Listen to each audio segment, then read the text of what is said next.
Welcome back to a special episode of Right On. This is the coldest it's ever been with us filming this. We ran out of space in the art building, so now we're out here. So I'm gonna get straight to it. Actually, I'm gonna do a different book. I'm gonna do this one. See what we can find in here. And yeah, okay. This song would come on at Uncommon Roots or whatever in Uptown. And I'm gonna see if yeah, and so it was Animus Vox, I think was like the name of the song, I think. And it was like this really heavy, like, you know, like EDM beat. And I was like, I'm gonna write to that. And so I'm gonna see if I can remember exactly how this went. Whew. All right, we might have to pivot out of that because I'm seeing the chorus, but I'm not seeing the not seeing the actual verse. I was just seeing the chorus. This one is to a French producer. I forget his name, but like he always would put himself as like a different chocolate bar, like on each of his covers. But I will tell you what comic this is about once we get through it. Fresh off the victory, baby, I'm back home. Got you that autograph. You won it from Black Bolt. Get the oven start. Oh, that's not part of it. Wasn't on the front line for the initial burst of flames. Cap had me assigned to the third wave, but I'm back. Surprised I'm alive as I. Mom wants me to hang up the uniform tonight and get a job, not risking my life for taking flight outside of the atmosphere. We'll get it right someday, but right now I'm taking a deep breath. Gonna watch time go by from a park bench. People watching is so underrated.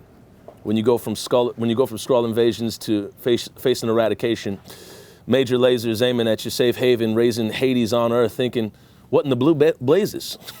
Do somebody write it? Is next these days. If you want to know, in the meantime, enjoy the Afterglow. Wiley had a podcast called Afterglow at the time where he talked about like different board games. But this is spoken from the perspective of a superhero that's dealing with incursions, which was essentially like the end of the world happening in Marvel comic books. So got you that autograph from Black Bolt. Black Bolt was part of the Illuminati that was like preventing the incursion. Second verse, the hood, the rad, the lovely. Before I left it, it was, what was this? It was something restless until it got ugly. It was dark and restless until it got ugly. I felt it happening before they turned purple, before Attilan was floating above the burrow. So Attilan, I think, yeah, Attilan is one of the like planets that got blown up and then it just got brought down to like floating above a borough in New York. Freelance mercenary, D-grade work, leg breaking for bookies, trying to hit the pay dirt. I watched what is it called? It's called Soft White Underbelly, which is like a documentary of like people on Skid Row in Los Angeles. And one guy was talking about how he used to break legs for bookies. And so I'm like, if a superhero was like just got off of like a almost intergalactic like end of the world, and they were like, I need to make some money, I'll go work for this bookie. Paychecks went to Jameson, drank faster than my healing factor could factor, which would never be a real thing. If you can heal, you can drink and your brain will be fine. Flying through the night sky with no purpose at all. Never felt so free to be at nobody's beck and call. I thought about leaving, for good. Find a new solar system with the sun. I looked. Dr. Manhattan from The Watchmen, he's like, I think I'm gonna go find some new solar systems, get out of here. I think I'm gonna do that. But couldn't help to think about Sakaar and Titan, how every last one of those species went down fighting for a piece of a breathable land to roam, for a rock floating in space they called home. And then I thought about you.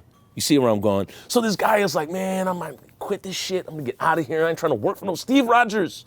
And then he's like, I think I want to go back home. There's nothing like home. And this is all a letter. This is all like a war letter that you would, a letter you would receive from somebody that had went off to war and they're coming back and they're like, I think I want to